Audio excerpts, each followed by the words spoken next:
एक रात मैं घर पर अपने भाई के साथ गेम खेल रहा था और मुझे ये बहुत आसान लग रहा था, तो मैं खेलना नहीं चाहता था। खिड़की के पास जाकर मैंने बाहर कुछ देखा।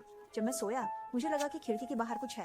उठकर देखा तो वहीं परछाई फिर से थी। फिर मैं बेहोश हो गया। अगले दिन नाश्ता करते समय मुझे अचानक मितली आने लगी और मैं बाथरूम की तरफ दौड़ा और मैंने जोर से उल्टी की। हरे रंग की उल्टी का बड़ा ढेर देखकर मैं बहुत बुरा महसूस कर रहा था। मेरी माँ मुझे अस्पताल ले गई, लेकिन डॉक्टर ने मेरे शरीर में कोई बीमारी नहीं पाई।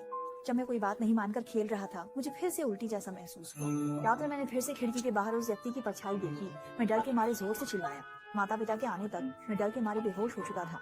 जब मैं उठा, मुझे अस्पताल ले जाया गया था। उन्होंने पाया कि मैं गर्भवती थी। उन्होंने मेरा गर्भपात कर दिया। उस साल मेरी उम्र केवल 12 वर्ष थी।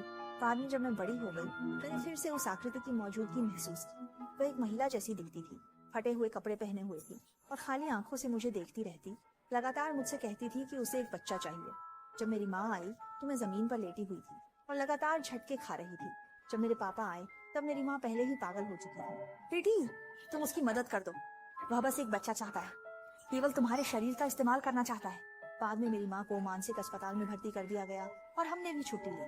लेकिन कुछ समय बाद वह व्यक्ति फिर से मुझे ढूंढने आ गया। उसके बाद से वह व्यक्ति आखिरकार मेरी जिंदगी से गायब हो गया, क्योंकि मैंने उसकी मदद से एक लड़के को जन्म दिया।